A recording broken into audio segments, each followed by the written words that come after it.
Hello, everyone. This is criminal profiler Pat Brown, and this is Patron Hangout number 199. Now, if you notice, I look different from my other videos, like the colors, like me. My camera just died right before the show, so that sucked. So this, I'm using the laptop camera, and I can't make any of the colors work. So here I am for what it is. The good news is, for whatever weird reasons, you know how I always complain that the little thumbnail pictures I have on the side, they're so small you can never see them. For some reason, they're now really huge. And I don't know if they added something to their program, but I can actually see them now. They're like this big instead of this big. So one bad thing, one good thing, but I did reorder my camera, and because it's Amazon, it'll be here in the morning. So maybe by Sunday, I'll be back to normal, although how normal anything ever is another question. So, no, it's not a new filter. No, I could use a really better one. Every 6 months, I notice that the filter isn't working as good as it used to. Oh my God! Hi, Lisa. As you just rolled in, and Lane just rolled in. You found the link. Well, that is a good thing. You should come in your mail.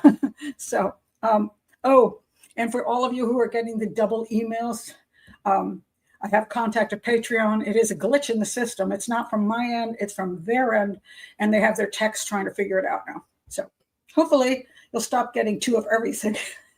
Hi, UK. I'm looking a little desaturated. Okay, we'll go with that. Sarah, you're too nice. And hi, UK. You're up late. Tetrafin is here. And if I sweat a lot, yes, it's 80 degrees in here. It's been, what's up? We've been in the high 90s for the last number of days in Maryland, and the air conditioning just doesn't keep up. So I will be sweating throughout the show. Yes, maybe this will help. Yeah, anyway. Yeah, you've been getting the double emails. Yeah, I mean, it started a few weeks ago, I think, and I'm like, and it's only shows one on my end. I'm not hitting the button twice, because that's the first thing they ask me. It's like, are you the problem? You know, are you doing a double click? I'm like, no. And on my end, I only see one email, but on your end, you're seeing two. So I have no idea. So it is what. Oh yes, I do want to trade. I'll trade for 74 right now. Yes, indeed. So. I don't mind hot weather, just not when I'm trying to do my shows and it's just sweltering in here, but such as it is. All right, so anyway, let's see. Got a bunch of different stuff. I want to start out with just this, just because it amused me. So somebody told me that Dr. Grande had done an opinion on the Karen Reed case, and again, please do not discuss the Karen Reed case in the chat room. Oh, and by the way, if you want to be in the chat room for these hangouts, you can see all my hangouts if you just come to the channel, and you can see every show I do, because everything is open to the public. But my hangouts and the live shows, the hangout once a week and the case show once a week, the live shows are for patrons only. If you want to be in the chat room at the live part, click on the link below and join. And it does help this channel survive. And otherwise, please just subscribe to the channel, because you can see everything. You just can't be in the chat room. And you do have to wait about a week before I put the show up after it's done. So at any rate, so don't talk about the Karen Reed case, or I'll have to like ban you for a while, because I just don't want you to discuss the case at all right now, because it's such a mess. But I had to laugh, because somebody said, well, Dr. Grande came out with an opinion, and his opinion was, he didn't object to the jury's conclusion. He said, okay, I understand why they chose to find a not guilty as far as the verdict goes. And he could see reason for that. So he was much kinder than me as far as that goes. I understood why they might do it. I just thought it should have not been a not guilty. Should have been a guilty. But he also thought she was guilty. But he thought, I might have voted not guilty because of, the reasonable doubt thing or whatever. He was trying to, he tries to be a much more middle of the road a lot of times. And but he did say he thought she was guilty, and he paid the price for that. And let me tell you, I have never seen Dr. Grande, never seen this before, where Dr. Grande has, usually all the comments are very positive. I get lots of vicious comments. He rarely gets vicious comments. People like him. They think he's humorous, and it's short, and so short and sweet. And so there are people who don't like his stuff, but for the most part, his comments are usually very positive. Almost every single comment he got, in the thousands, were nasty and negative toward him. He just got wailed upon. And why is that? Because this has been a contentious case. And is this him here? Yeah, here he is. Did conspiracy theory drive verdict in notorious Lexus SUV killer trial? Karen Reed analysis. And he's got 74,000 views, and man, his comments have been just unbelievably bad. I give him credit for being willing to speak up and just give his opinion as his opinion is.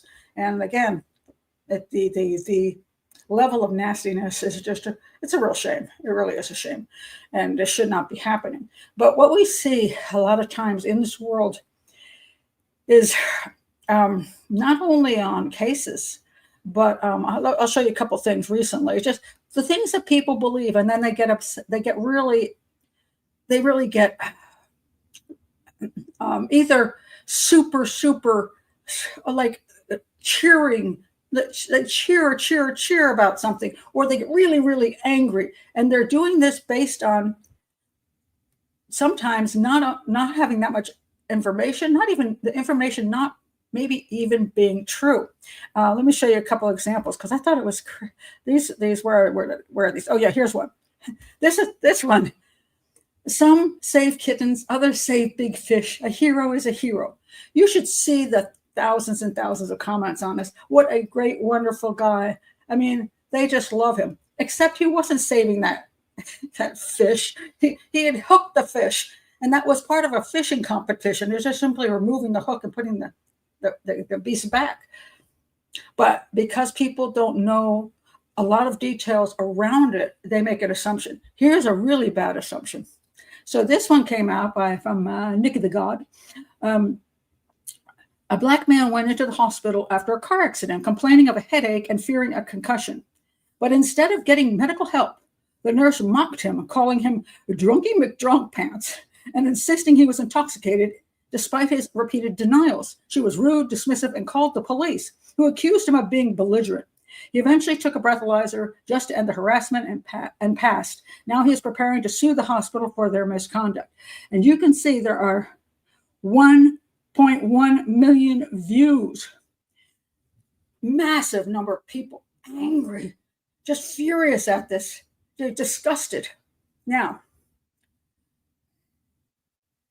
if this truly happened the way it is claimed it happened, and there were no other circumstances coming before that, like sometimes when a patient, because I've worked in hospitals, sometimes when a patient comes in, there's things you have to do in order to rule things out. If you said, look, we need to get some blood work, we need to find out what's in your system, and they're refusing to do it and saying, no, I just have a concussion, I'm not going to do that, they might be trying to avoid getting the results of that they're on drugs or alcohol. So sometimes you don't know what comes before some kind of what looks like an attitude from the hospital employees or from police. However, in this particular case, it's a fake video. That's what's crazy. Only 2 people that I could find of this. There's hundreds and hundreds and hundreds of people outraged, and go after these people, sue them, call your congressman. They're absolutely insane. It's not even real. It's a fake. There's these new little skits that are being done, which are being done so well, they look real. And people assume they're real when they're not. And sometimes what you can do is if you go in and try to find that incident, you try to Google it, Google News or whatever, you can never find the incident because it's not real. So a lot of times what I try to get people to do is calm down. Don't get crazy one way or the other, because a lot of times you don't know all the details. You don't know everything surrounding everything. And it also, if you can't actually impact anything for real, like in your neighborhood, in your community. Just, maybe step back and do something that's more useful. But it's crazy to see how people fall for this stuff. It's yeah, really annoying. It's a deep fake in the sense that this is a new thing on X and Instagram and places where they're putting out these very, very good actors and actresses are putting these out, but people who are aware of them will find that these same actors and actresses are appearing in other things. So that's how they've been able to determine that these are not real. Otherwise, you can easily get fooled. And then people go berserko. And sometimes it's just the kind of the anger and hostility stuff just comes up, and it's just really sad. You saw this? Wait a minute. My mom is elderly, not media savvy enough, and I always feel sad for her when I tell her the story she's talking about is fake. Yeah, people just fall for it, hook, line, and sinker like that. Like the shark one. Dog's Discussion says, I saw them put that shark into a pool, ate someone on the beach, and it was fake. It's so much of this is out there now. It's very difficult to know what's true and what isn't true. And on that note, for some reason, I ended up here because of what is true and what isn't true. And I was blown away by this. And it's not new, but I thought it was just the most incredible thing I have seen in a long, long time. It is this. I don't know how many of you have ever heard of this. This is a movie called Roar, a ferocious comedy. It's called Roar. And it was made in 1981, although it didn't really get out to the public till 2015. It is a movie with lots of lions in it. And you see all the lions here. And you see, the lions are in the house, you see. Here they all, here, the massive amount of lions. This lion's looking down into this water barrel because this guy is in the water barrel with the three lions around him. Here's one of the daughter getting with a lion on top of her, that's sort of attacking her. And here she is taking a nap with the lion. Okay, so you look at this, and the question is it real or is it fake? I don't know how many of you know this movie. How would you say that's real or fake? The lions. There's lions and elephants and tigers. Elaine says, I'm declaring shenanigans on that.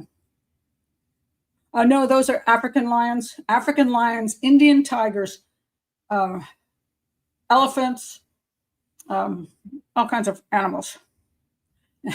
He says, nah. Lots of laughs, sort of attacking her. Trained animals. No, they're not trained animals. Sarah's a fake. Was it filmed? It was not. They don't look like animatronics. All right, I'll tell you. It's almost too good to be fake. Guess what? 100% not fake. This was, let me tell you the crazy story, because this is where you say, is it fake or isn't it? This was, again, 1981. They didn't have CGI. And there were a huge number of animals. And they were jumping all over the people, and the people were somewhere between hugging them and getting their head attacked or their hands attacked, and they're bleeding all over the place. Here's the story. It's written and directed by Noel Marshall. The plot follows Hank, a naturalist who lives on a nature preserve in Africa with lions, tigers, and other big cats. And in case you're wondering why there's tigers, the Indian version of tigers, is because he brought them there. Anyway, and other big cats. When his family visits him, they're instead confronted by the group of animals while he's off doing something. And they come into the house, all four of them, and they said the whole house is just, they're spent the next 30 minutes trying to escape all the animals. The film stars Marshall as Hank. So the director is also the lead, and his real life wife, Tippi Hedren. Remember Tippi Hedren from The Birds? The Birds ain't nothing compared to this. So it was Tippi Hedren. And also her daughter, Melanie Griffith, was in it. That the one you saw, the lion on top of the girl, that was Melanie Griffith. And also sleeping in the bed with the lion is also Melanie Griffith. And Marshall's sons, John and Jerry Marshall, are in supporting roles. So they had all these animals. In 1969, Hedren was filming in Mozambique, and they observed a pride of lions that had moved into a vacant house, driven by increased poaching. They decided to make a film centered around the theme. They began bringing rescued big cats into their home. So the words that when you say were they trained, not trained, but there were some that were brought in as smaller lions that were easier to deal with. They began bringing rescued big cats into their home and living with them. Filming began in 1976 and was finished after 5 years. It took 11 years in production, and then it came out and then nobody put it out there, so it didn't show up till 2015. This is considered the most dangerous film ever made, and it included the animals were not harmed, except for there was a flood at some point, and a couple of them got out and into the community. That was one of these freaky things, but none got killed during the filming. No animals were harmed during the filming. However, 72 people were harmed during the filming. 72 of them were injured during the filming. Absolutely insane. So let me tell you what injuries they had. Let's see. Okay, so Noel Marshall was bitten through the hand when he interacted with the male lions during a fight scene. And they feared he might lose his arm. By that time, he suffered 8 puncture wounds in his leg also. The lion was interested in the anti-reflection makeup. Marshall had already been bitten around 11 times. He was hospitalized when his face and chest were injured and was diagnosed with blood poisoning. He was also diagnosed with gangrene after so many attacks. It took him several years to recover from his injuries. Now, Tippi Hedren was bitten in the head by a lion named Cherries, whose teeth scraped against her skull. She was treated and given a tetanus shot. Then the elephant called Tembo picked her up with his trunk by the ankle and fractured it before throwing her off of his back. And so she had that. Hedren was also scratched on the arm by a leopard and bitten on the chest by a cougar. Griffith and Melanie Griffith received 50 sutures after being attacked by a lioness. It was feared she would lose an eye, but she eventually recovered without being disfigured, although she did need facial reconstruction. A lion jumped on John Marshall and began to bite the back of his head. It took 6 men to separate the lion from him, and he was required 56 sutures. And Jerry Marshall was bitten in the thigh by a lion while he was in a cage in a set, and he was in hospital alongside of Hedren for a month. Most of the members of the crew were injured, including DeBont, who was scalped by Cherries while he was filming. He got 220 sutures, but he resumed his duties after recovering. It goes on and on. It's unbelievable. And guess what? Nobody sued. You know, today, person gets a little finger injured on the set, they will be suing. These people have their scalps ripped off. I mean, it's just unbelievable, absolutely unbelievable. Oh my God, it is crazy. It is absolutely insane. It is. If I don't remember to put the link below, just go there. You can find the show. The movie is on YouTube. Roar of the movie, you know, and you can watch it. It's an hour and a half, and I couldn't stop staring at that screen. I mean, it was just. Some of it was really cool. I mean, they had a little bit in Africa, and the rest was filmed in California. But it was very pro-Africa and pro-animals. A very sweet film, but insane. I mean, just watching this, just going, "Oh my God!" Through the whole film, you just can't believe what you're seeing. I mean, it's probably the most interesting thing I have seen in a really, really long time. But the most interesting thing is that it's true. It's real. There was nothing fake. There was no editing that was done to make things look like that happened that didn't happen. There's no CGI. It's real. And they didn't even have any stuntmen or anything. I mean, you have to question their parents that would put their children in this situation. Some people would think at that point, maybe Child Protective Services should have removed those children from the home, you know. Because, I mean, it's like, I think they were adults at that point, I'm not sure if Melanie Griffith was an adult yet. But, you know, the fact that this even happened is just, Yeah, it was sweet except for the mauling. I mean, oh my God. Yeah, yeah. I think they just were so into, I think they thought it was such an incredible project. And it was amazing. I mean, it's one of these things where you go, I mean, I don't, the kids being involved bothers me. I mean, the rest are, I mean, I think, you know, as parents, I wouldn't want my children to risk that. I would obviously feel horribly guilty if my children were killed by the lions. If I wanted to go through that myself, then it would be my business. And some people will climb, you know, they'll climb mountains and fall off of them, and they'll do all kinds of crazy things and not survive because this is the way. Oh, shoot, I forgot to turn off the phone. Sorry, that scared the crap out of me. Oh, what? Hold on a second. What?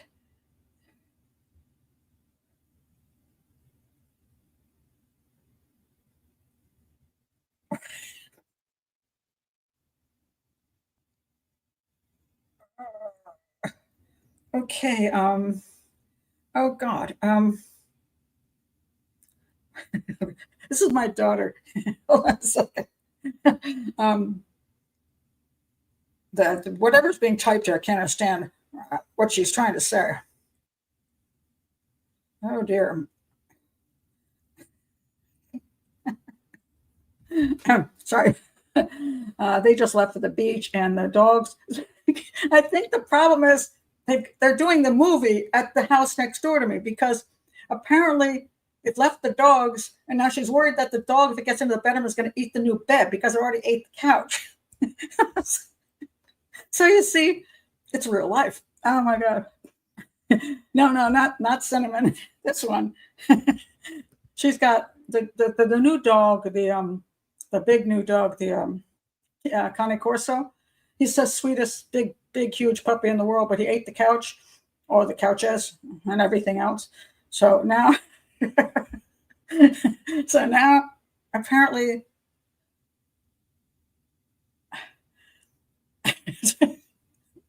none of this makes sense. So she must have typed this on the road because I can't even understand. It's not.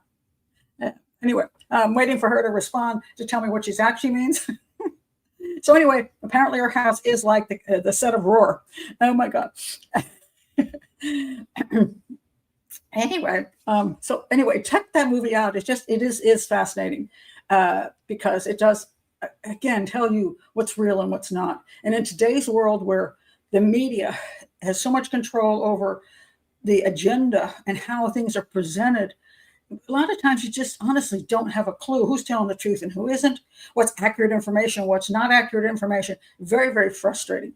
And I just, you know, a lot of times just don't know. And so that's why I tell people to take a step back, because what you're seeing may not be what you think you're seeing. At least if nothing else, don't become enraged. Don't hate everybody you know. Don't hate everybody on YouTube. Don't hate everybody. Don't hate everybody because, you know, we all may be not understanding something accurately because we've been, you know, we're only seeing what we've seen. So, yeah. Anyway, so I'm waiting for the response on that before the dog eats the bed. Here's a cute little picture. Just want to show you a cute picture. That was my toad. Isn't my toad cute? It sees itself in the it's actually plastic and it's of its cage, but he passed away. But it was a great little toad. And here was my Ziggy the cat, who would like to play with the toad, although we had to be in the room to make sure he didn't eat the toad or destroy the toad. Neither one of them are alive anymore, but I love that picture. I think it's cute. And I'm just killing time while I'm waiting for my daughter to come back. Okay, I want to mention this. This is the case out of New Zealand. Where are you, guy? And I did it. It's this fella here. I'm sorry, this guy here, and there is a new documentary coming out on this case, and I did a show on it. You can see this one, Philip Polkinghorne. I'm not sure I'm pronouncing it right now. Philip Polkinghorne, did he kill his wife and stage the scene? So it looked like it could have been, she could have taken her own life, but then it looked like he could have done it.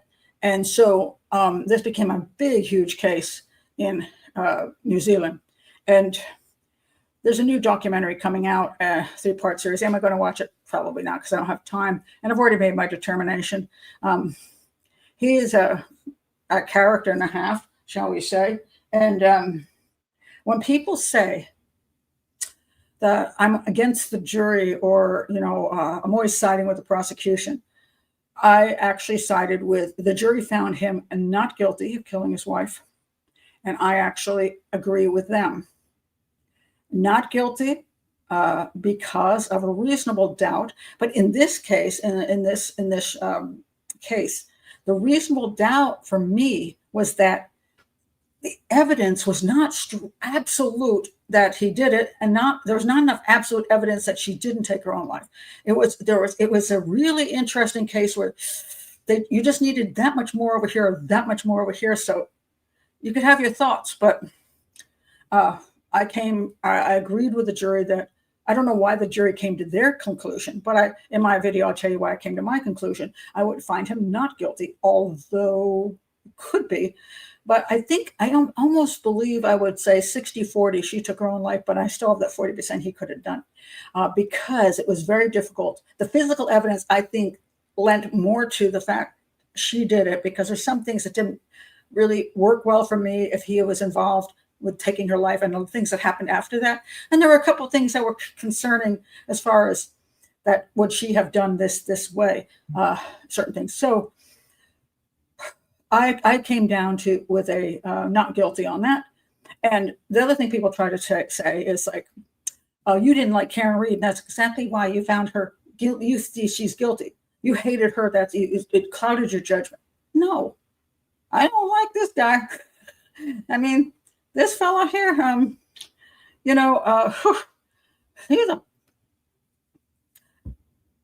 I prefer not to be around him. I wouldn't want my daughter near him.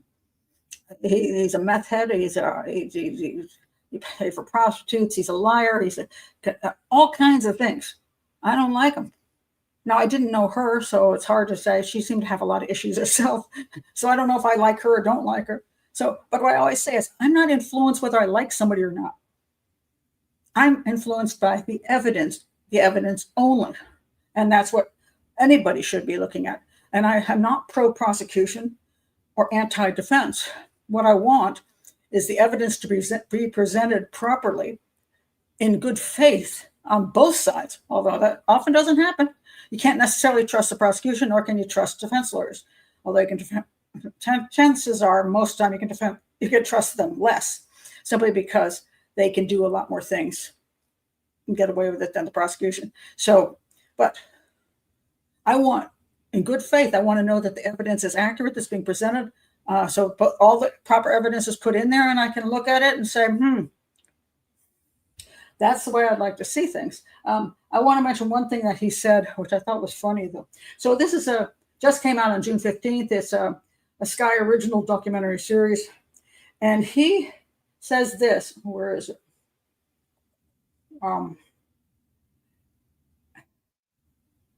Okay, hold on a second. That's not the one.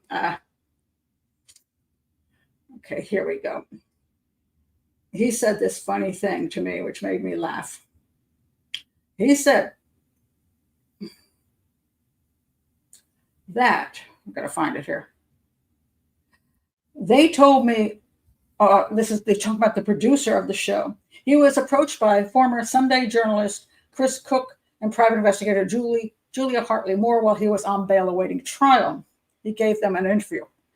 They told me what I wanted and needed to hear at that time: understanding and assistance to prove my innocence. They said they would be able to help, and without any advice, I trusted them both and what they said to me. Well, that was a huge mistake, because I will say this: there are very few producers I trust, media outlets that I trust, that when they come to me, that I'm getting the story about why they want me on there and whether things are going to be done right. That's why I do very few documentaries anymore. There are a few I do, only because I absolutely know how they're going to handle things and how they're going to treat what I say. But if I don't know that, I won't do them. I won't do a print print interviews. I won't do taped interviews because I don't trust them not to misrepresent me. And he said I trusted them. Well, you don't want to do that.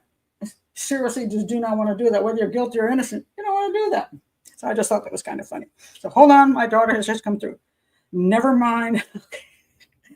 Okay. Phew. Okay. All right.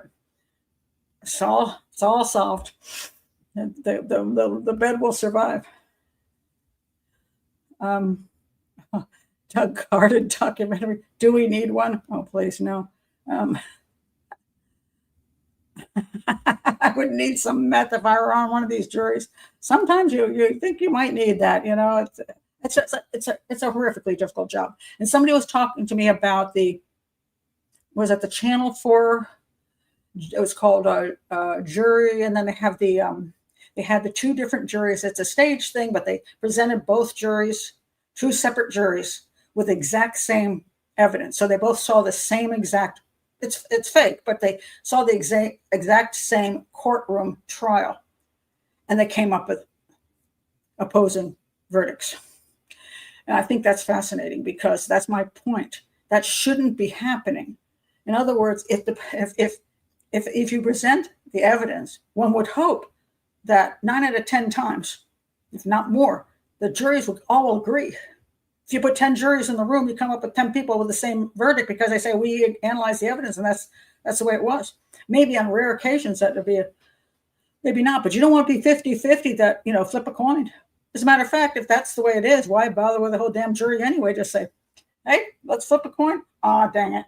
You're guilty. Oh, you're lucky. You're not guilty. Now, I would like to see that redone. I would like to see 4 juries, 2 lay juries, and 2 professional juries.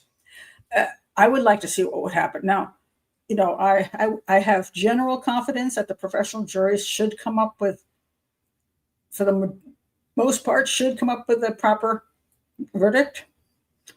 If there was the evidence was clear, they should come up with, or if it's not clear, they should come up with a reasonable doubt and not guilty. I would like to see that. If one out of each one of the lay juries came up with, they had opposing ones, and then the 2 professional ones came up the same way, we got a problem with the jury system no matter what. That's 50-50 no matter who's in that damn jury room. But if we come up with 2 not guilty and 2 guilty, or 2 guilty and 2 not guilty, and they're totally opposite, then you wonder, why is a professional jury coming up totally opposite than the lay jury? Or if you come up with there's two mixed ones here, one says yes, one says guilty, one says not guilty, and over here the 2 professionals have the same opinion. That would be interesting. What would happen if we had a system where we had 4 juries like that, and like 5, 5, 5, and 5 instead of 12 lay jurors? How about 2 different groups of lay jurors, 5 and 5, and 2 different groups of professional juries, 5 and 5, 20 people total, and it has to be 4 out of 5, 4 out of 5 for the verdict. I think that could be fair, but I'd be curious to see what would happen. So I think we need to at least look at things more than people are willing to look at it without just getting angry. Okay, let's talk about the silliness. I'm sorry, cauliflower. The corruption thing. This is what everybody goes to. Why does everybody think 5 people who have been trained to go to jury school and get anonymously selected for different cases? Who is corrupting them? Do you think they're always going to be on the side of the prosecution? Is that what you're trying to say, that all professional juries would automatically say the prosecution is right? I mean, if that's what you're saying, I won't say that. I was wrong to say that's silly. But I mean, that's what one would have to be saying, that they would always be on the outside of the jury, period. Because the other version of corruption that I hear is that they're going to be bribed. And let me show you a case right now. Because I say that the lay jury can be corrupted too. They come in with agendas. They come in with emotions. They come in with political things. They come in with racial things. They can be scared. They can be bullied. A lot of bullying going on. Man, they get bullied. Some of those jurors get bullied like crazy in the jury room by other jurors. And then they get bullied by the public, like in the Reed case. They're bullied and bullied and bullied. And they know what's laying outside is this mob. And they better damn well not disagree with the mob. That kind of pressure corrupts the jury. So that is the same issue. That's a huge issue with lay juries. And people only want to say, oh, the professional juries, they're just going to be on the prosecution side all the time, or they can be bribed. But the amount of stuff that goes on with lay juries is huge. I don't know why that's overlooked. And look, let me put it this way. I don't mind criticism of a professional jury because I don't know how it would work. I just want to start a dialogue because I see a disaster with a lay jury system. And let me tell you about the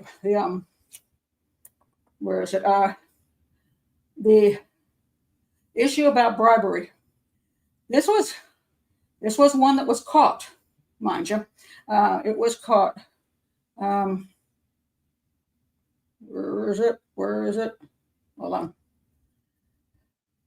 Where did it go? Oh, here we go. This was in the District of Minnesota. This case is an unbelievable case of massive corruption by a charity called Feeding Our Future. They were a group of, let's see, how many were involved? I think it was 7 people, 7 defendants. They were being, what happened was they asked for a huge amount of money from the government. They were in the millions for feeding our children. And they bought houses and land. And they were from Somalia. So a lot of the money was leaving and going back to Somalia. It was a crazy case, crazy. But this is even crazier. So according to court documents in 2024, 7 defendants went to trial before U.S. District Judge for their roles in Feeding Our Future fraud scheme. During the trial, Layden Muhammad Ali, 31, and 4 others conspired with each other to provide a cash bribe. They had a lot of money because they stole a lot of money to one of the jurors in exchange for the juror returning a not guilty verdict in the trial. All they needed was one juror that they could bribe because it didn't. You don't need more than one. All you need is one to say not guilty, and all that work, all that effort put out to take this case to court. All those jurors who put that time in to sit in the court for a month or 2 or whatever they were in there for, all those jurors, all they needed was one juror to be bribed and say not guilty, and that's the end of it. And believe me, these guys look pretty guilty. What they did was they wanted to bribe juror 52. Ali agreed to deliver the bribe money to juror 52 in exchange for $150,000 cash payment. And so he flew from Seattle to Minneapolis to carry out the bribery scheme. And it goes on and on about how this whole thing went down. And I'm not sure what ever happened with the total results. Where are we at here? That was in 2024. So I don't know if they might be still in the midst of this. All pleaded guilty today. Oh, okay. All pleaded guilty today to 1 count of bribery of a juror. A sentencing hearing will be scheduled at a later time. What they ended up doing was handing the money to a relative of Juror 52 and explained there would be more money if Juror 52 voted to acquit the defendants. And and I forgot what happened with the juror and with a relative, because the relative could have taken half the money and given that. So I don't know who was being honest. Some of the money was turned in. So, but this is just a great example. This is. You can bribe a juror, and you only need to bribe one. So it's crazy. So look into that the whole case was just nutty. This is the Feeding Our Future. I don't know, did they ever convict these guys? Because I'm looking it up now. It was horrible. They stole all this money from the children. These are poor children they're supposed to be feeding. Feeding the children charity. Let's see. Is that still around? Wait a minute. Hold on a second. Wait, I'm not confused here. What happened here? I forgot the name of it now. Hold on. Okay, here we go. What was the name of it? Feeding Our Future. Oh, Feeding Our Future. I put it in wrong. I'm just curious whatever happened to those people. Feeding Our Future. Our Future sentencing. Let's see what happened here. Okay.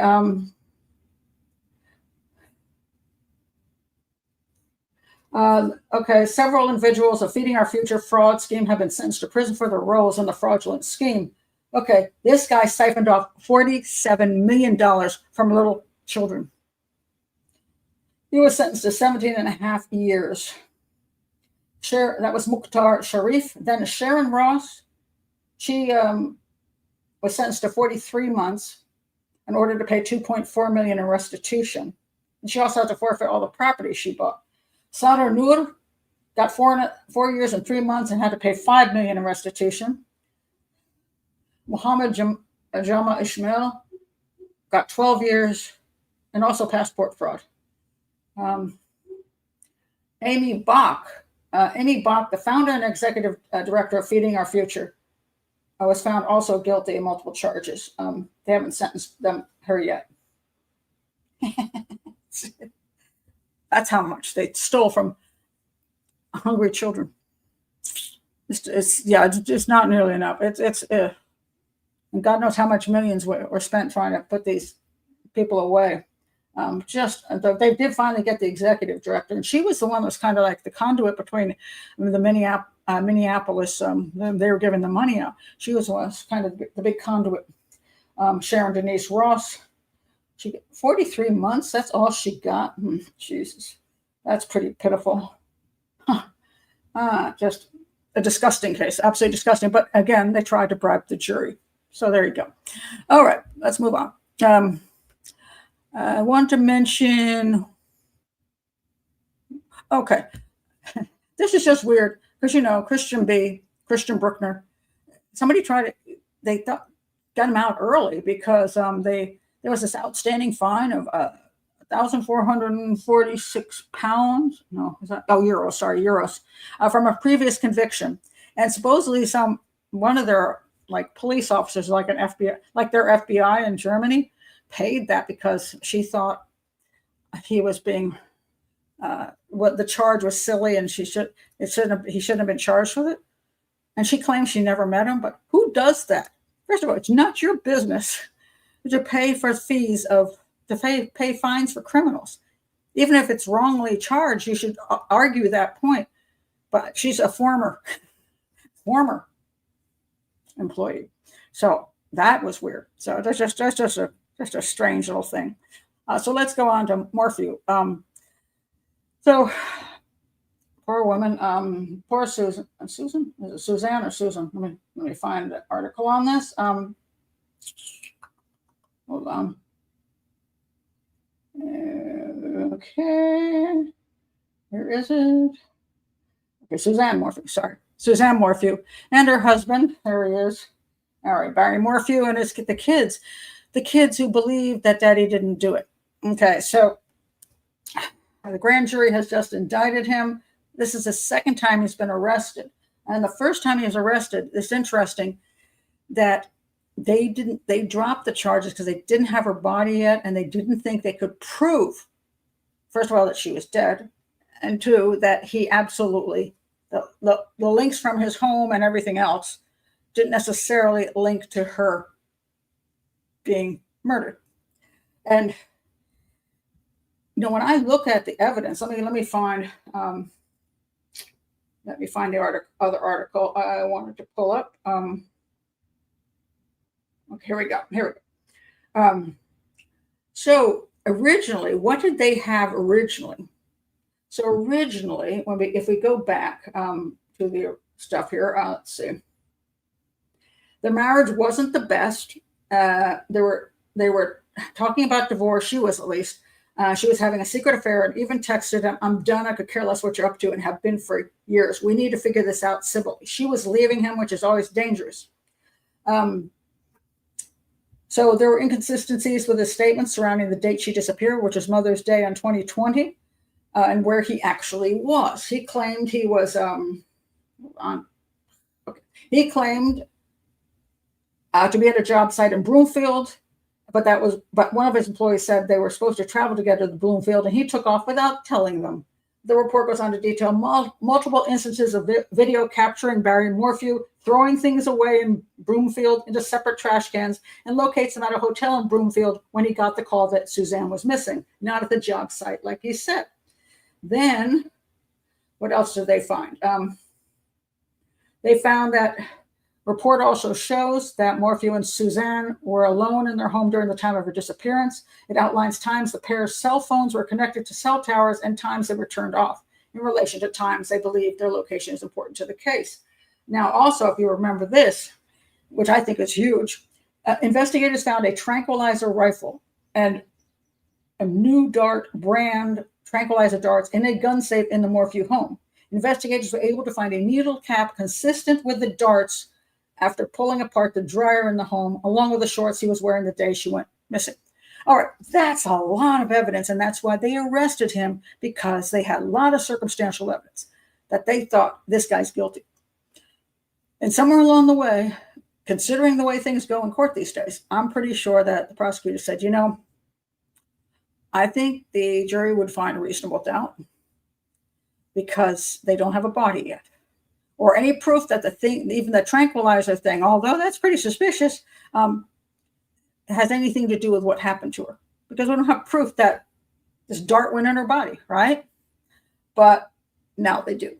So what they have now is they did an autopsy on her remains, and it shows that there's BAM. That is a tranquilizer. It's butophonol, zaparone, and metatomidine. They call it BAM for those three, which are commonly combined to create a tranquilizer used on wildlife. In other words, he was into deer, so he was using those on deer. And apparently, you have to, in order to get that tranquilizer, you have to actually apply for it, and you have to have proof of who you are. And in the area that he was in, like within hundreds of miles or whatever it was, he was the only guy who ever had that stuff. Nobody else has it, but he had it. And now they have found that a positive match in her bones to that tranquilizer.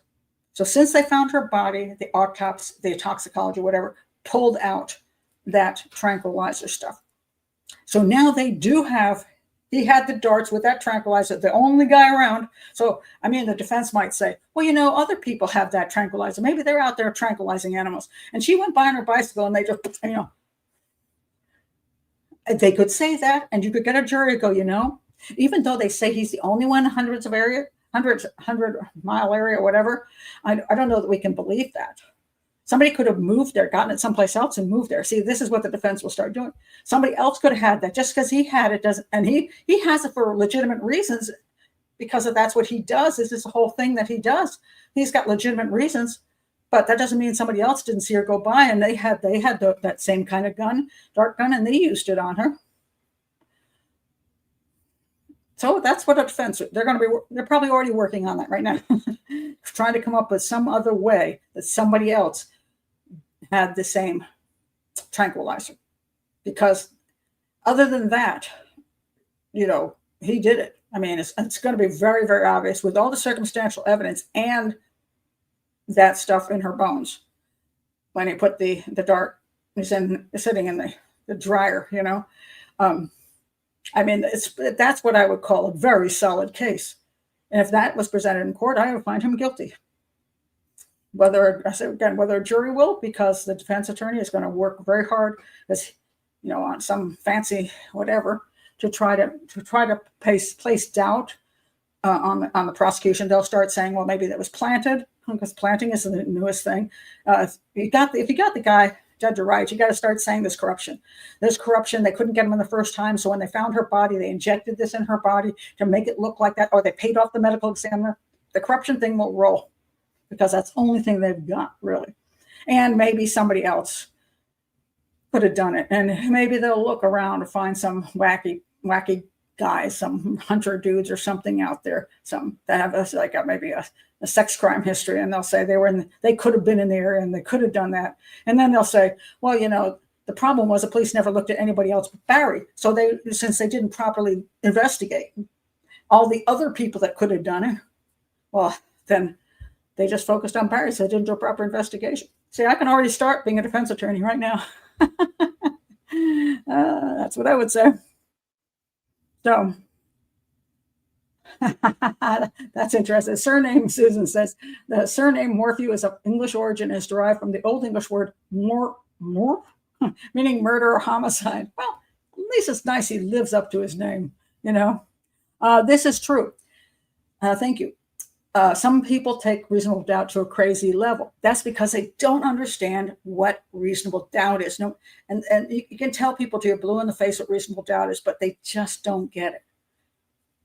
And I think to be on a jury, you should have to absolutely understand that, because you know the shadow of a doubt is what people go to, and when you get to shadow of a doubt, you can get to the most ridiculous possibilities with shadow of a doubt.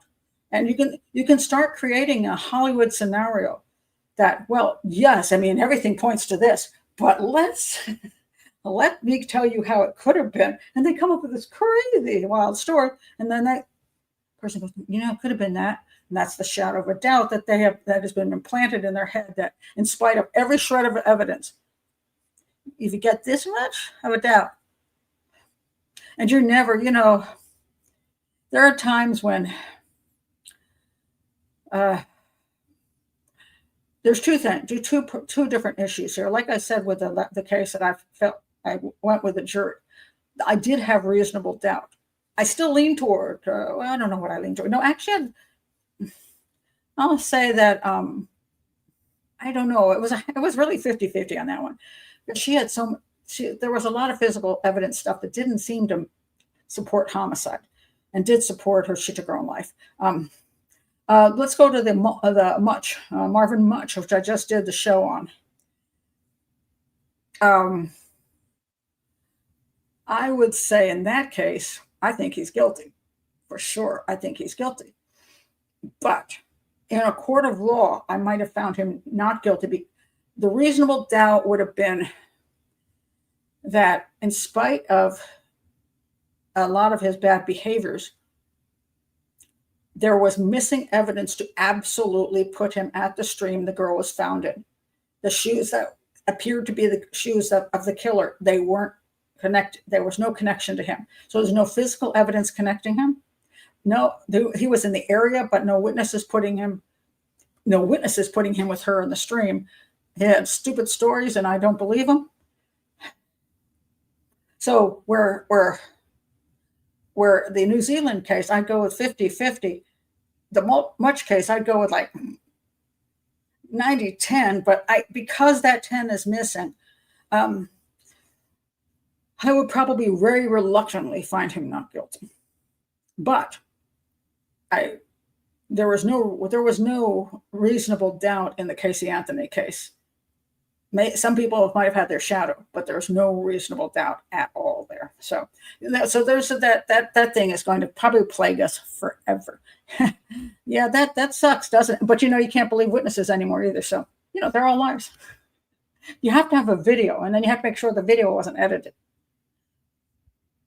And and one of the problems comes down to is if you have the less faith you have in the police force and in generally speaking, and the prosecutorial system, if you think everybody's corrupt all the time, then there's no case that will ever go to court that you could find somebody guilty, because you could always say, I have this shadow of a doubt that they're corrupt, and so the information I'm getting might not be true.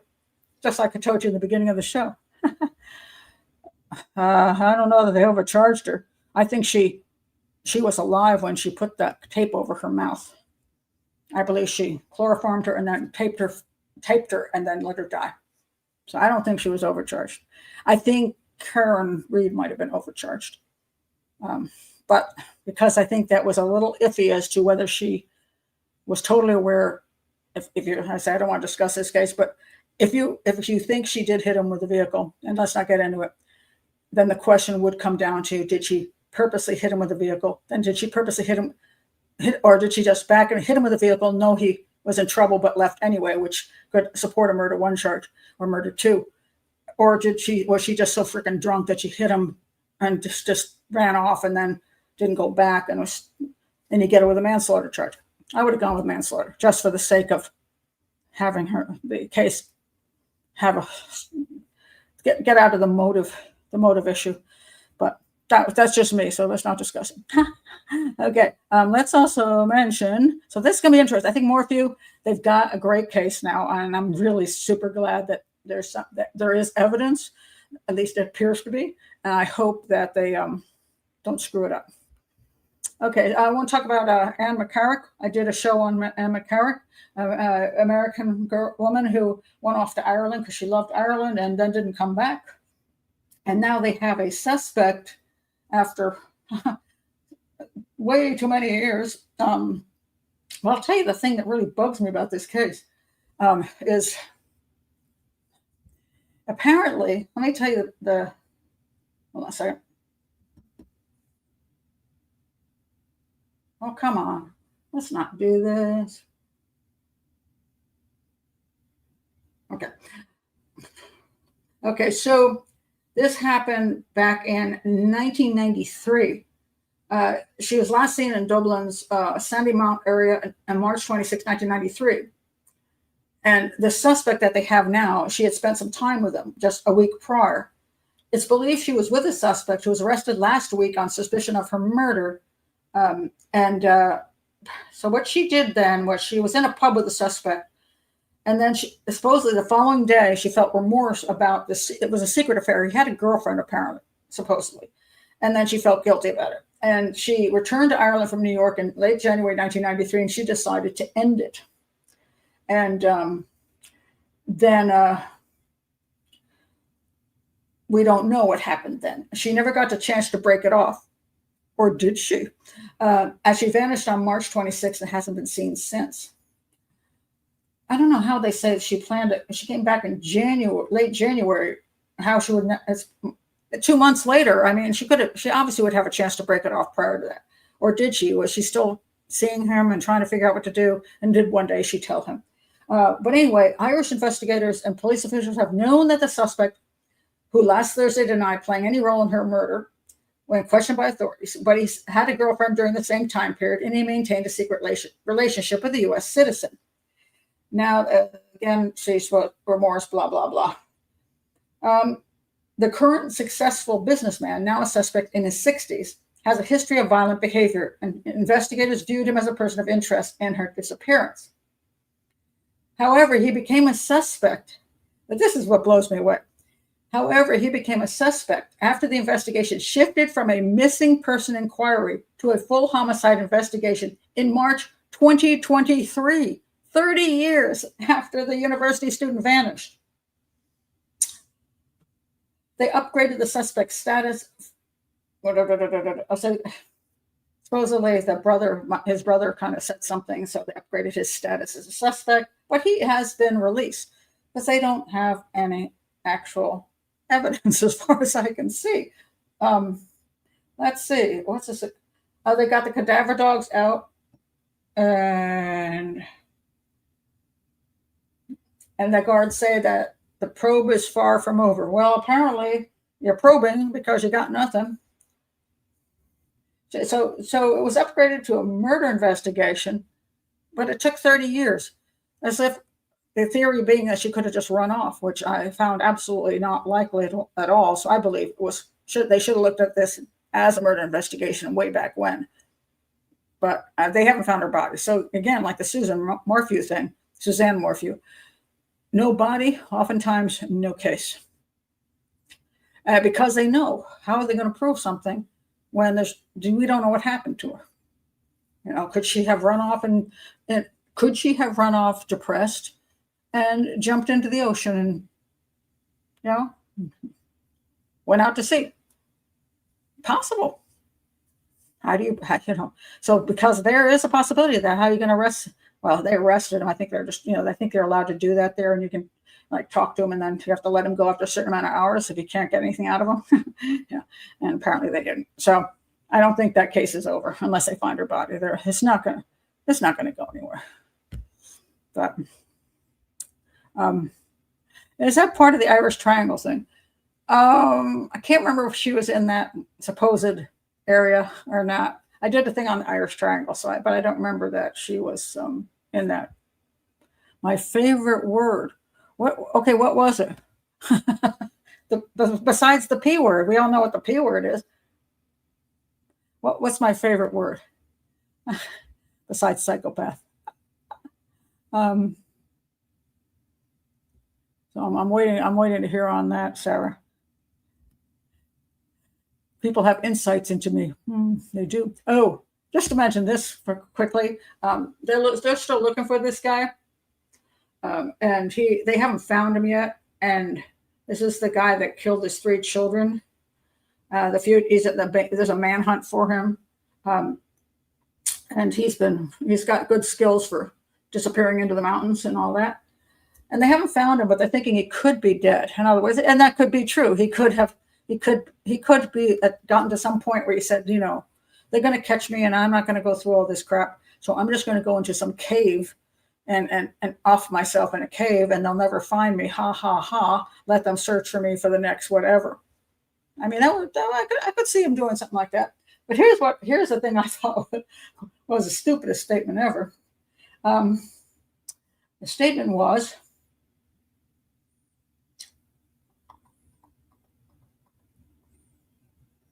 okay, where is the statement?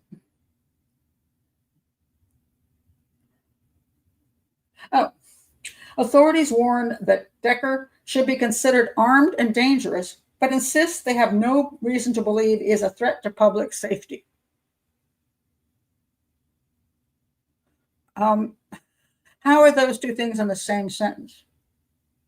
He brutally killed 3 of his 3 daughters.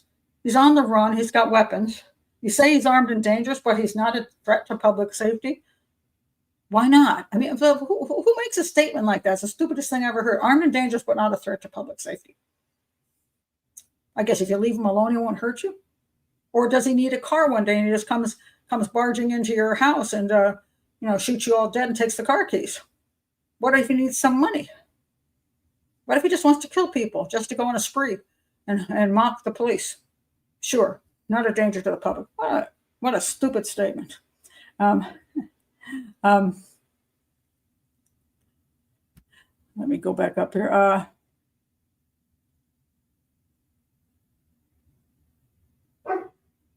Oh no, the dogs are out. I hear the barking dog.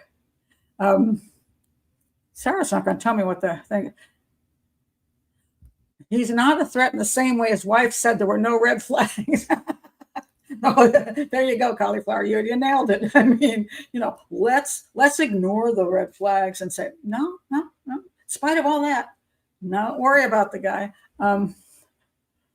Let the dog. Well, for the next 10 days, since my daughter's not here, so her father-in-law is here, and I'm next door.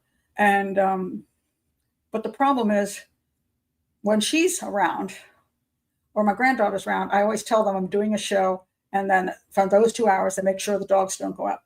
But in the next 10 days, her father-in-law is a little less cooperative in the sense that I'm going to call him up and tell him what to do. So you may be hearing some barky doggies. Nothing I can do about it.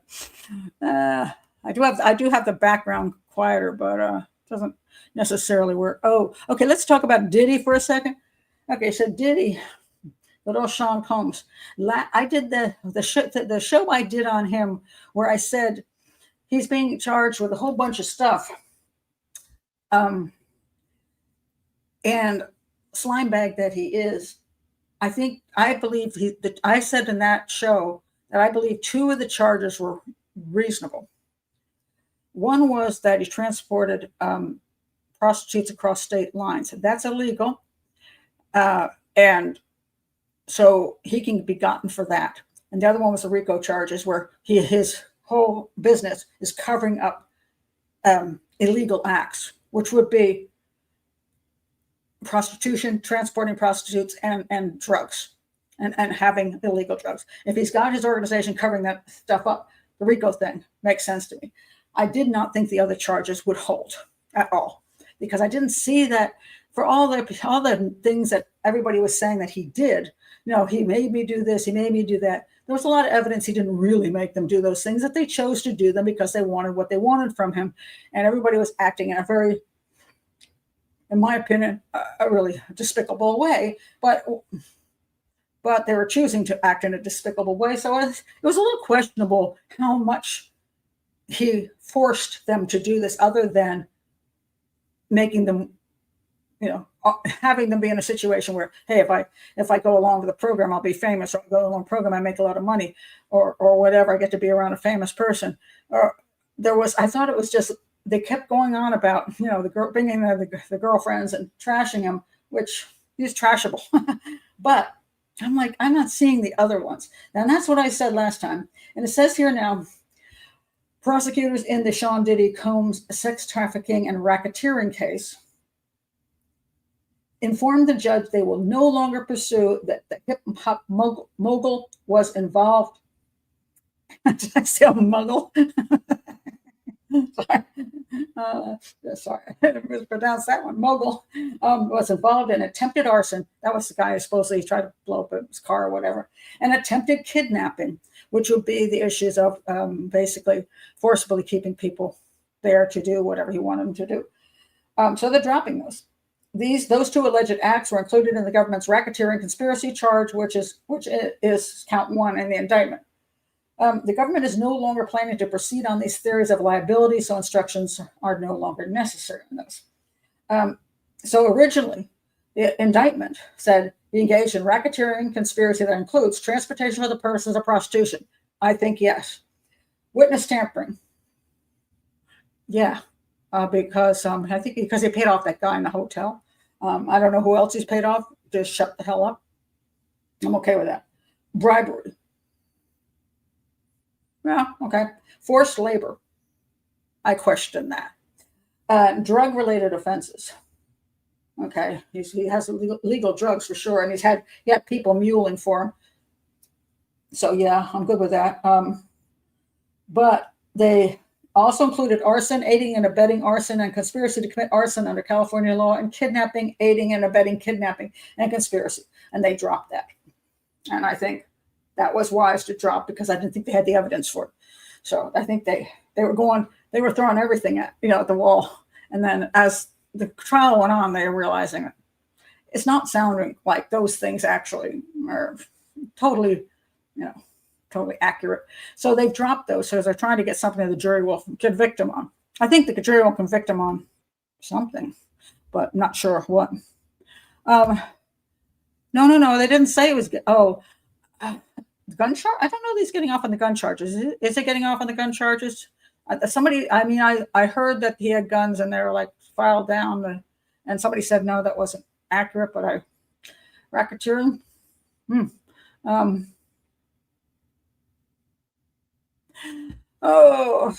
Do they think? Well, I mean, the problem in today's world is that everything is out there. And the prosecution, instead of presenting what is just a good case, now feels like everything that's out on YouTube and on all the media is influencing the jury, and they want to make sure that. I mean, it's hard to win cases like this now because of what is basically jury tampering. So. Yes, I bet he did arrange for Kid Cootie's car to be set on fire.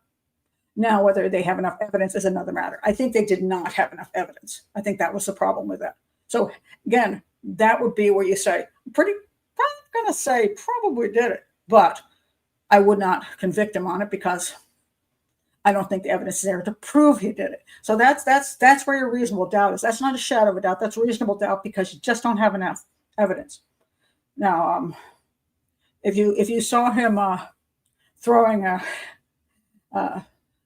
you see him with an incendiary thing, and you see him throwing it at the vehicle on, let's say on a video, you see him coming up and you see him throw toward the direction of the vehicle, this thing, and then in a distance you hear, and then you see him run away, and then you say, well, I did see him throw something, but I can't be sure it was actually him. That the thing that he threw was what hit the vehicle. There could have been another person next to him that threw something and hit the vehicle. that's where you get the shadow of a doubt that's stupid. You know? But that's where people will go, and that's what the defense attorney will push. And some people go, well, you know, it could just be that it really looks that way on video, but it's not true. But so now let's. Wish you could hear the alpacas. They don't make any noise. The donkey goes, he's loud. The alpacas don't do anything. They'll spit at you occasionally. But now this other case that kind of has come out right on top of this, which goes to show you how some of this stuff is just freaking outrageous. All right, so we have this case. And the whole title of this thing is so stupid. Oh my God. This is where is okay? Fat Joe is the guy in the circle. He's a rapper. Dixon is this guy on the left. All right, Dixon. His name is T.A. Dixon. He is suing Fat Joe for. Hold on a second. Sorry, I've lost my Fat Joe. There we go. He's suing Fat Joe for $20 million because he coerced him into, I want you to guess, if you haven't heard this case yet, how many sexual acts do you think Dixon said Fat Joe coerced him into? How many sexual acts that would indicate something really egregious?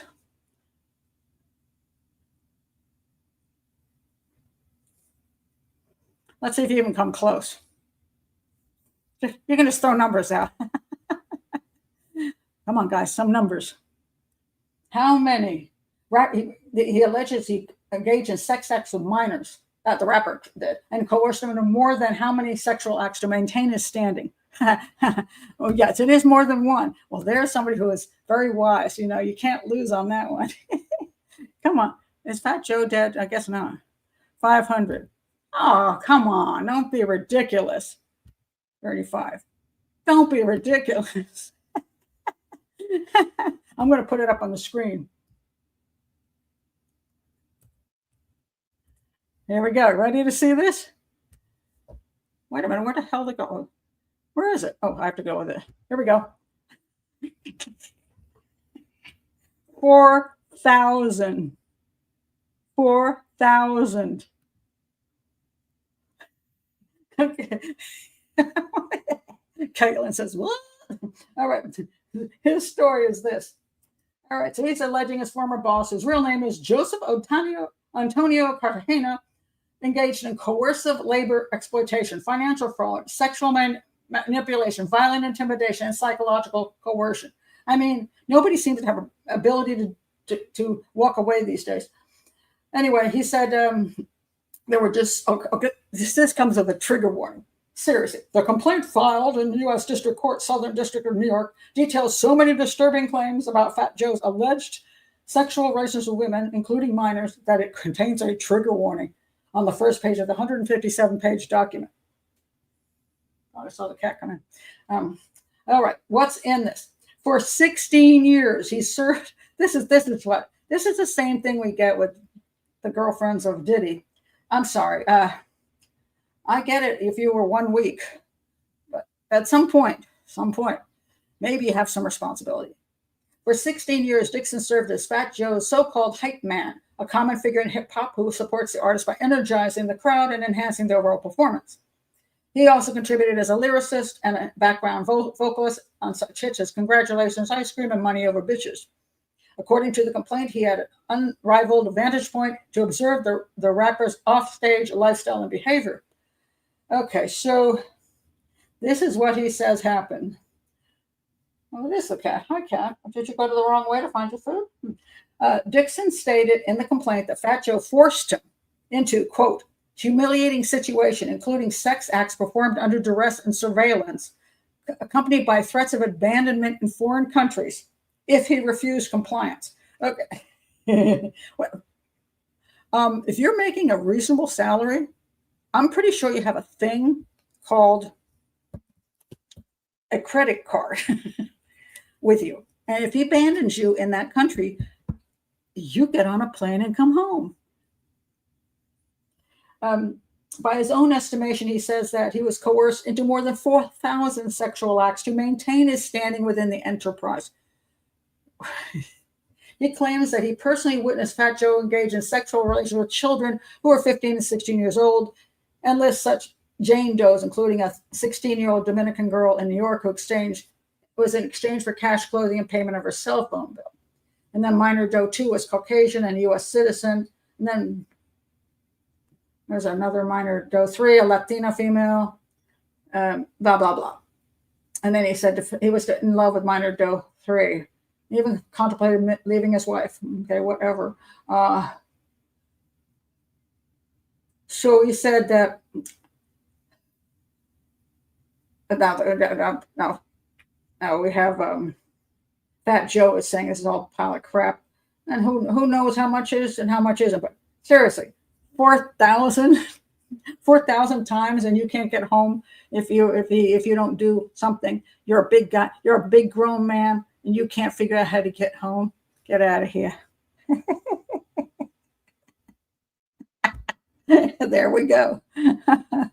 Oh my God. Just like crazy. But this is the problem when you get these kind of things. You get so many. Once you get famous, all these accusations are just going insane. Everybody's accusing anybody who's ever been rich and famous that they're doing things that are so extreme that you wonder, does every single rich and famous person do this? Now, of course, with power comes people who do probably go way further than they should in life because they can. But some of it's just to the point of ridiculousness. And I'm pretty sure he's full of it. So I think he's just nonsense. I want to mention this young lady. I was asked to talk about her. She is another woman in the military who went missing and ended up dead. Let's see, where is it? Okay. She was stationed in Norfolk in Virginia. And the mother of this young woman, her name is Angelina Resendiz, and she was a sailor. And the mom says that the naval station is not taking any responsibility. So she was initially reported missing on May 29th and was last seen in her barracks at Naval Station Norfolk around 10 a.m. It wasn't until June 10th that they found her body. They said one of the problems was when she went missing, her disappearance was mishandled. And instead of immediately treating Angie as a missing person in danger, they reportedly marked her as AWOL and waited 6 days before filing a missing persons report. I'm looking at the cat. He's eating his old dinner. Come back later for treats. Okay, so now they have somebody. They have arrested somebody. They have the man who they believe is involved, and it's a question. This is a really tricky area. I'm not going to get into anything heavy tonight, but the problem comes down to simple fact is women go missing all the time from many different places, as long as they can walk off the base, they can walk out of the college, they can walk out of a club, or take public transport, walk down the street. They can disappear because they are targeted oftentimes by serial killers and other creatures. And if they go missing, unless there is proof that they didn't go off on their own, because the problem is every adult that disappears for a while is not necessarily a kidnap victim. And no matter what the family claims, and this happens a lot with teenagers, family claims that teenager would never run off, and yet they do. And if they put the level of effort out as a full-scale investigation right at the beginning, there's just we couldn't even possibly afford it. And then 99% of those kids will be found at their friend's house, and then all that money disappears. And when there's somebody who really flies at her, they really need to investigate. They don't have any money left. Nothing is free. Everything costs. So you got the situation where she goes off the base, and I don't know much about her. I don't know if they had a reason to think she might just go do something, maybe she was having some emotional problems. So they thought, well, she just chose to leave. She's AWOL. And people go AWOL, male and female go AWOL. So I don't know that the difficulty comes down to is at what point are they responsible for starting up an investigation? Now, the other thing I want to just say, which a lot of families don't get, is that by the time she was missing in action on the base, she wasn't on the base, and like, where is she? They thought she had gone off someplace. She was probably already dead. So she was probably raped and murdered. I mean, that would be the normal thing that happens in a case like this. I don't know how well she knew the guy. She apparently did know the guy. I don't know if they went on a date. I don't know whether he just had a thing for her. I don't know if he's a serial killer. I don't know if he's innocent. Okay, I don't know any of these things at this point in time. So, strange noise. So I don't know what the situation is yet. But probably for either one of those situations, whoever she was with, if it was this guy, she probably wasn't alive within hours. By the time she didn't come back to base, she was probably dead. So in other words, the guy who did it, I don't know yet whether he was AWOL as well. This will be interesting to know. And we haven't got this information. If he went AWOL and she went AWOL, then you would have two people put together. You might say, hey, what's going on here? If he came back to base, if he wasn't AWOL and she didn't return, then she was probably already dead, and that's why the guy returned. He was going back to his normal life. Parents often get really, really angry with whoever the police are, who's ever running anything. Say the colleges too, the same thing. You get a student who gets murdered while they're jogging somewhere on college campus, and then the college becomes responsible. Unless you send out a guard with every single woman who goes jogging, what are you supposed to do? I mean, you can have more cameras, you can have more security, you can do all these things, but unfortunately, if you got a psychopath out there who likes to attack people, especially women, that can happen. And when you're in a situation where I don't know what the numbers are on I think it's like women make up 20%, so 80% men, 20% female. You got a bunch of guys, and all those guys that they're bringing in aren't necessarily psychologically healthy. So all you need is one or two, all those people, and you can't protect everybody all the time. I do not know, and they have not said this. I can't find this information out. At least I haven't yet. Is what she was doing prior to going missing. I want to know if she went on a date with this guy, where she went to a bar. Did she, what was she doing? What was going on that put her in danger? I don't know yet. I don't know that yet. But I know the parents are going to say they're out for the, they aren't doing the right thing. And we've seen a bunch of women get killed on different bases around the country.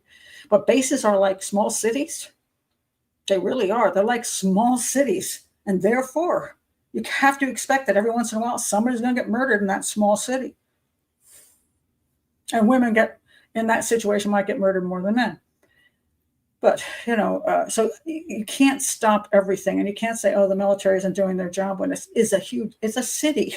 That's the same problem we have on cruise ships sometimes. When somebody goes overboard, people are like, oh my God, how did that happen? Have you seen how big those cruise ships are now? They're massive. They're huge. They're cities on water. And those people aren't going through criminal checks when they go on board. And there's tons of alcohol involved and all kinds of bad behaviors, So once in a while, somebody's going to go overboard.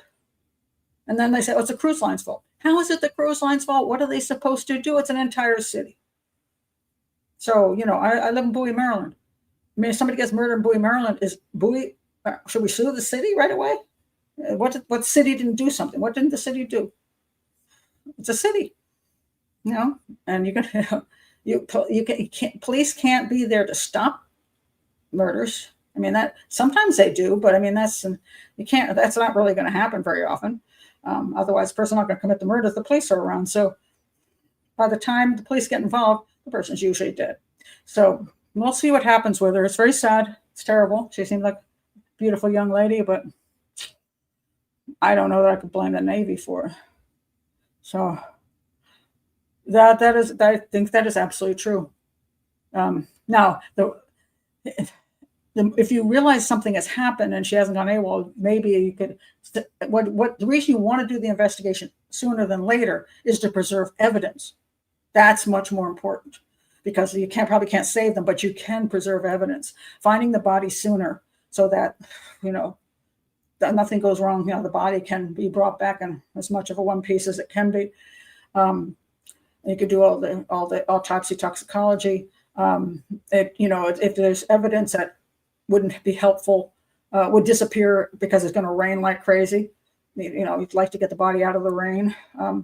All kinds of things. If somebody drops something at the site where they killed her, you don't want them to have opportunity to go home and go, dang it, where is my license? So the sooner you get there, it is the better. But the question is, how soon can you start up a major investigation when you don't know if something has happened to somebody, especially an adult? That gets very, very tricky. No thanks for big cruises.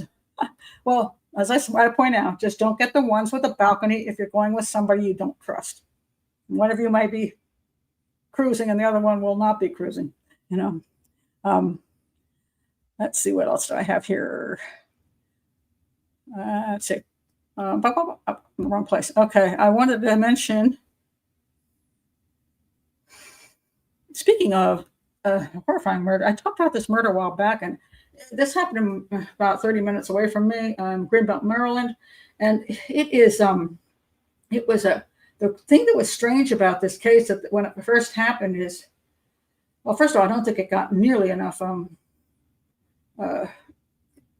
publicity, which I find rather odd, because she was a school teacher and just seemed like a lovely person. Okay, where is it?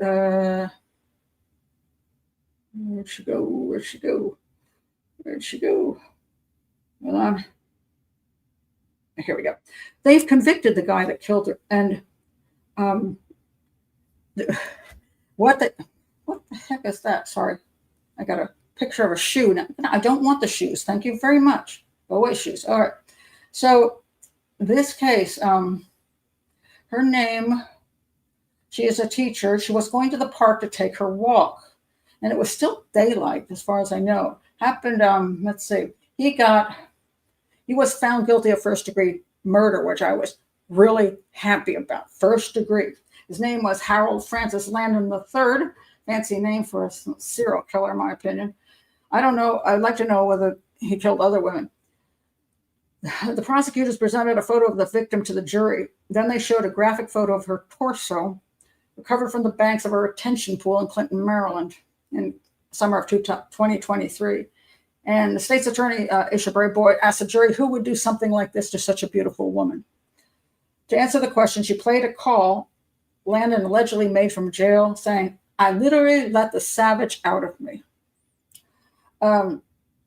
She said that the killing was brutal and calculated. And she said there is physical evidence in the case saying her DNA was found on Landon's boots and that her clothing items were found in the bed of his truck. He's not a very bright guy. Brave Boy said cell phone records showed their phones tracked the same path. That's really useful when you got those two phones, together. Without saying exactly how the victim and the defendant might have crossed paths. Now that was the thing that I talked about originally, because it was just so strange. It was like, I don't know how he came across her, how he picked her. It just seemed like an odd, the location and the two of them crossing, I think I said it was daylight as far as I know. This was weird. It was very weird. And I wondered whether some way they knew each other. And I couldn't figure quite, I don't think there's any answer. Nobody seems to have the answer. But anyway, they say they believe the two were strangers and they were just in the park at the same time. But it wasn't an isolated park. It was a place where people just go, I think, walk around a track or something. And it was just strange. She went for a walk in Schramm's Hills Park. And it's, again, Schramm's Hills Park is not like hills, a big, huge park. It's not like that. It's like a little green area, it's very minimal.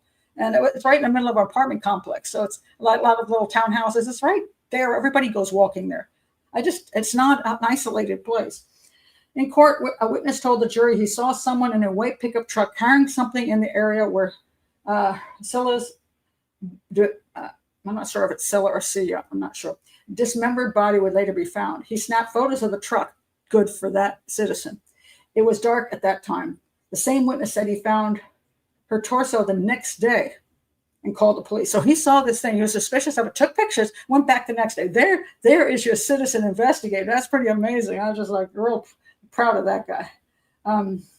Landon's attorney objected to the state's use of gruesome photos of the victim's body, claiming they were trying to conduct a, quote, emotional stampede. Now, this is, again, a problem of a lay jury. I think the jury should be able to see all the crime scene photos, but a lot of times they're not allowed to be shown because of the influence it has on the jury's emotions. And because it's you haven't seen, you might see things in movies, but if you haven't seen some certain pictures, it causes tremendous trauma to the jury, and this is not fair to them. I agree it's not fair. I don't agree with the defense attorney's reasoning. I think it's unfair to the jury because some of those people have PTSD for ages because they had to look at what they had to look at, and it was too much for them. And it can influence where they can stop looking, even paying attention to the evidence, because all they have is that picture in their head. Again, that's my professional jury thing. I've seen all those pictures and it's influencing me. I mean, I feel sad for the victim. And yes, I can still remember some of those pictures, but it's not going to influence my determination of the evidence. So, but that's what the attorney said. I can't blame the defense attorney for saying you're trying to emotionally sway the jury. He urged jurors to make a decision based on evidence and not seek retribution for her death. A fair trial is not a trial ruled by inflamed passions. Well, that shouldn't be. This is correct. It should be done very, very objectively, just very, yeah. You have to put your emotions aside, but it's hard for people to do that who aren't used to it. The lawyer said there was no motive for the killing. And of course, there's a motive for the killing. He liked doing it. But it's hard to prove that he liked doing it. And the medical examiner didn't conclude how she died because he chopped her. He suggested that her death could have been an accident, that maybe in a panic, someone could have hit a pedestrian at night. I thought it wasn't night, but maybe it was, and made some bad decision, but that didn't prove first-degree murder. So if you can't prove how the person died, the pedestrian accident is very useful. It's like, well, the guy's driving along and whack, he hits this woman and she's clearly dead and he's freaked out. He's like, oh my God, they're going to come after me. And so he picks up the body and takes it and chops it up so he can get rid of it so he won't go down. Has it ever happened that a person has hit somebody with their car and done something stupid afterwards? Yes, which is why the defense attorney likes using that one. It works pretty well because it's hard to prove it didn't happen, you see.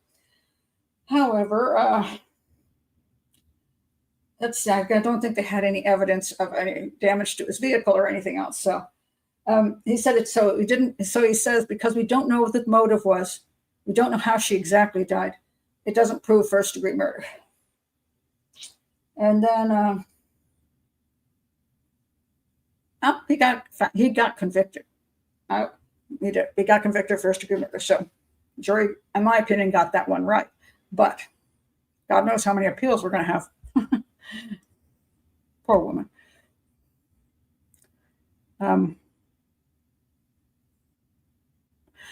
They do need to see the pictures. That's the problem. They do, but it can have it can cause such trauma to them that they have trouble examining it like you would for example, a medical examiner. A medical examiner, if you've ever seen any show that has a medical examiner in it, it's always had the medical examiner be somebody who has a good sense of humor and is a little quirky, right? Because there's like, who else could sit here and chop up bodies and all this stuff and go on with their day? So a medical examiner will be able, when they see the body or the parts of the body or whatever, it isn't that they don't have that piece of them that says, oh, how tragic. But then they take that how tragic and they put it over there in a little box and put a little bow on it and move it over there and go, okay, now I'm looking at evidence, period. I'm not looking at the child who got damaged badly. Now I'm looking at evidence. And that's what you have to be able to do. But if you can't do that, If you're just sitting there and once you see that, you just can't function any longer, your brain just goes out the window, you may, I'll get the defense attorney to break it. It's true. It's like you don't want the people, because they see it looks horrible, to then find the person guilty when the other evidence doesn't support that that person is guilty, or to find them guilty of murder one when it's not murder one. Because they have to be able to separate those two, and I don't think a lay jury can do that, because how would they? That's not something they deal with. So again, I'm a professional jury. Oh, the paid therapy. Well, they just think the jury gets screwed. They don't get paid well. They put through hell, and then and then a lot of times when they finish giving their verdict, people go after them, which is like never ends for them. Of course, some people on the recent case are going to make a lot of money. They're going to be in documentaries and get books written and all that crap, which should never be allowed. The jury, in my opinion, should remain they should remain nameless. And they should be not to be able to make any money off of their jury duty. That would be my opinion on that. This is an interesting question. I don't know how the Emmys do it. They got to be special people or psychopaths. You do wonder. You do. I've been accused of that myself, though. Am I? What do you call a special? Am I a special person or am I a psychopath? Because I can sit there. I used to say this. And I was explaining to the students, and they were like, well, how do you look at these pictures? I'm like, eating pizza, And I have done that. And I always remember my daughter, who became a homicide detective, and blamed me for the fact she became one. She said, I said, why did you become a teacher? And she said, well, because you used to leave some, on your desk in the library, you had these homicide photos. And I remember there was this time she came in, she looked through a bunch of them and said, that's not so bad. So she was already getting the ability to do that. Now, as a homicide detective, again, you have to be able to separate your emotions from doing the job. Does that mean she has no emotions? It doesn't. It does, you do have emotions, but you have to be able to put them aside. And I say aside, to do the job, not never feeling them, just put them aside. So, or be a psychopath, because then it won't bother you at all. So, yeah. So I'll have to take the test. Quincy's not a psychopath. Not Quincy. Not Quincy. Yeah, it's compartmentalization. Thank you. That's a fancier term. Compartmentalization. Yeah. Let's see what else would I have here. Speaking of guilty people. Okay, this guy just got executed in the state of Mississippi at 79 years old, and this is it's a couple different things about this case which are just interesting. Where are we? Where are you, guy? Okay.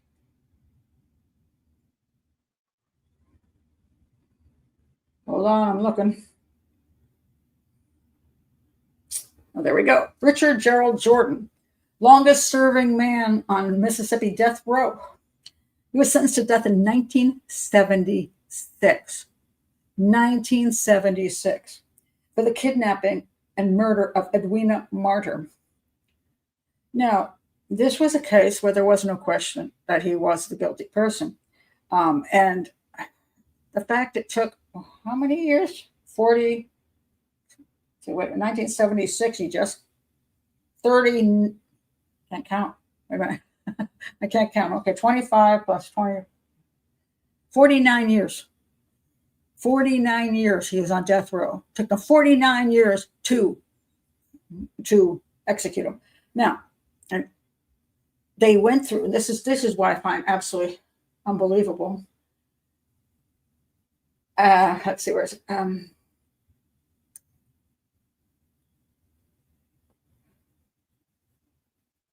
His execution ended a decades-long court process that included 4 trials, 4, and numerous appeals. I'm still trying to figure out what the 4 trials are and all the appeals. Because as far as I know, it was a pretty open and shut case. And then his lawyer complained that he was never given what for a long time the law has entitled him to, which is mental health professional who could assist in his defense, saying he suffered from PTSD after serving three back-to-back tours that could have been a factor in his crime. So he had PTSD. His PTSD apparently caused him to do what? Let's see. He called up the Gulf National Bank in Gulfport and asked to speak with a loan officer. After he was told that Charles Martyr could speak to him, he hung up.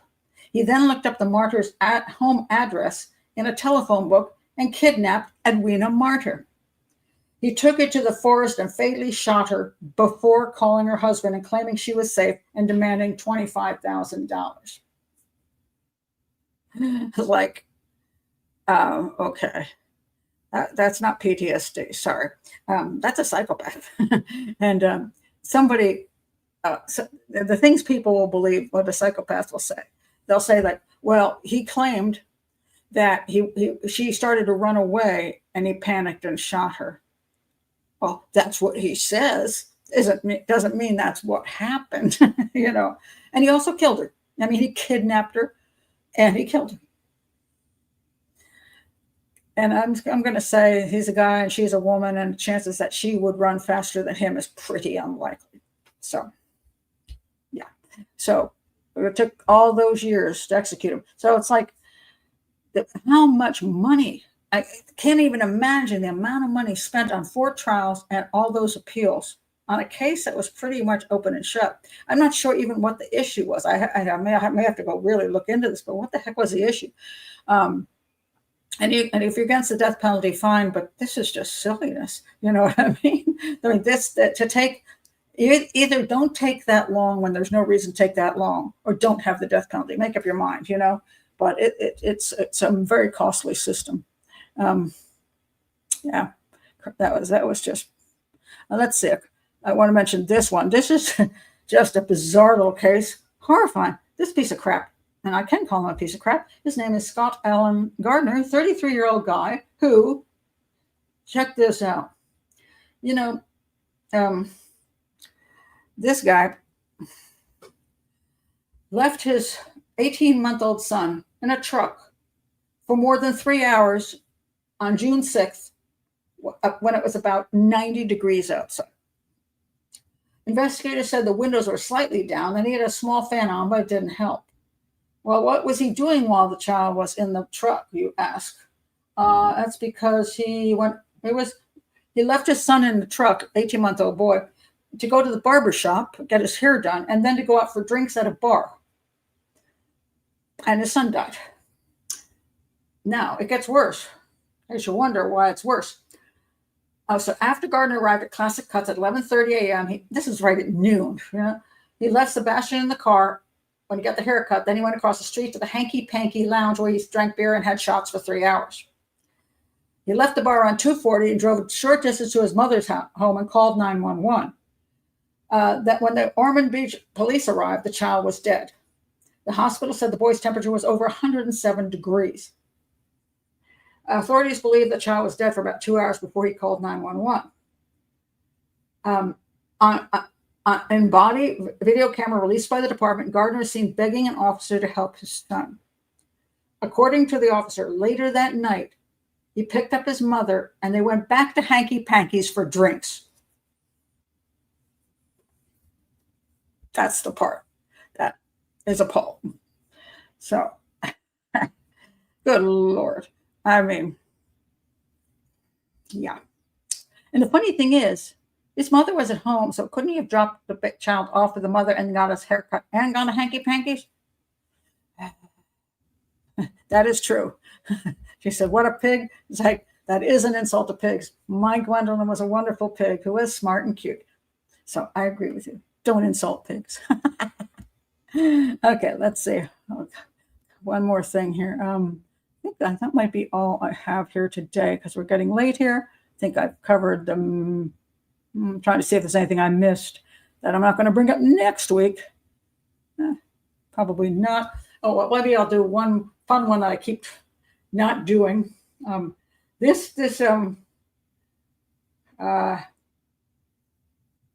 where is it?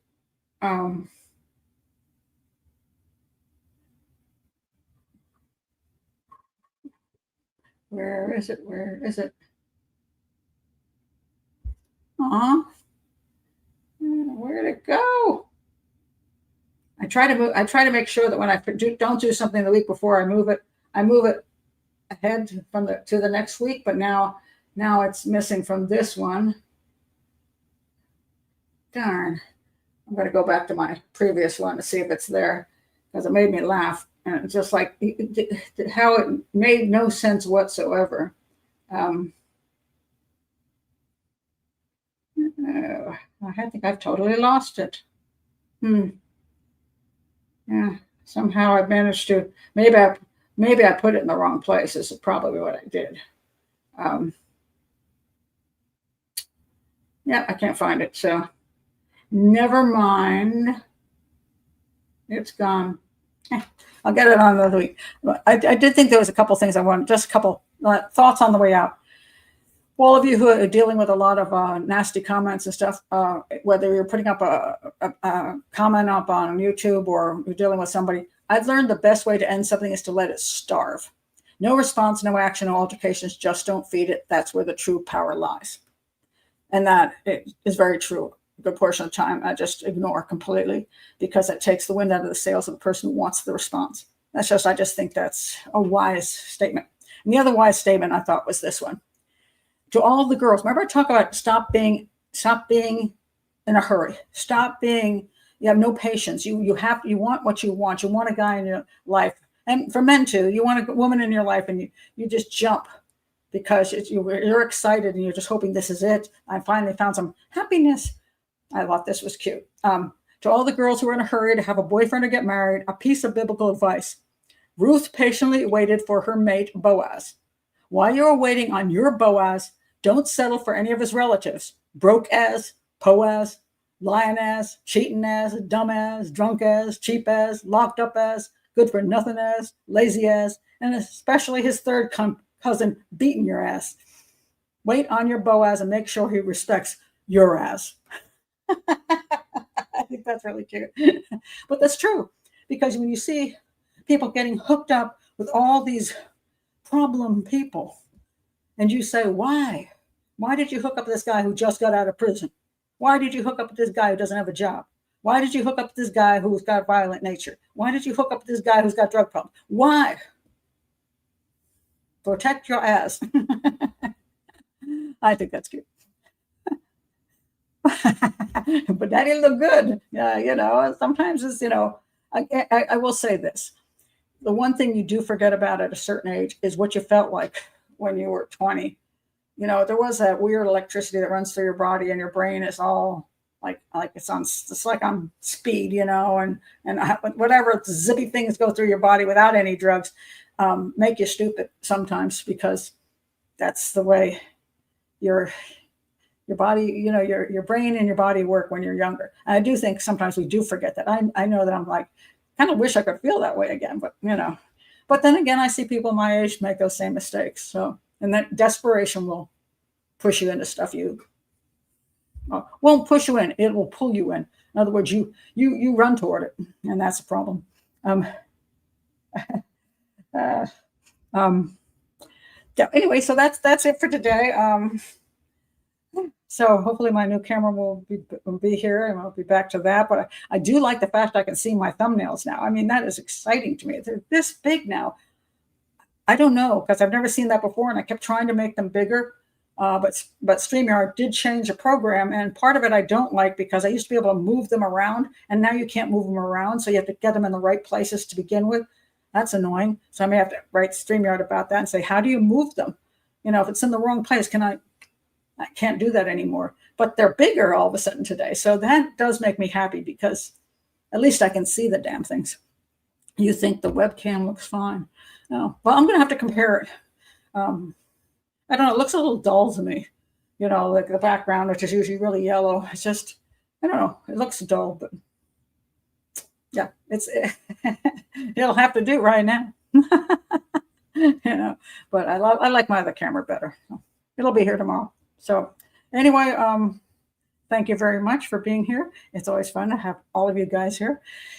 And I will see you probably on Sunday, somewhere around 3 or 4 o'clock in the afternoon. Sorry, New Zealand and Australia, but UK and Europe and everybody else likes me.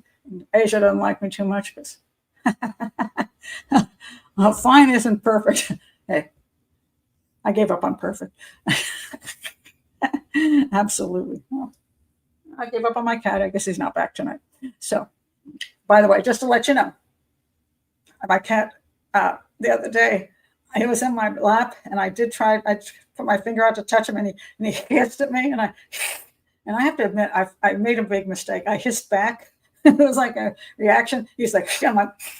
He did not like that. He jumped away, and then I thought I probably just ruined 1.5 years worth of work. I scared him, Oddly enough, he came back and ate the rest of the food off my lap, and then he went about 3 feet away and then laid down for about 20 minutes and took a little nap. So I guess I didn't do it in too much. So, never know with that cat. But it's not a lion, so at least that. But go check that out. You do that to your cat. Yeah, but your cat is probably not a feral cat who's scared of you, So my other cats, I could do that too, and they would just think it's funny or swat me in the face, one of the two. But only when she's naughty. Well, he was naughty, So anyway, but do check out the roar thing. I think it's fascinating, just fascinating. I couldn't stop watching. I'm like, what the heck? How could this be? Because it's crazy. I can't even explain how crazy it is. You just have to watch it. So good night, everybody. Good night, Dee. Thank you very much, Cauliflower. And let's see who else is leaving out. Thank you, Lane. So I'll hopefully see you on Sunday. I shall be here at least, because I'm not going to be at the beach. My daughter's at the beach. I'm not at the beach. I'm here taking care of animals. Anyway, see you later. Bye.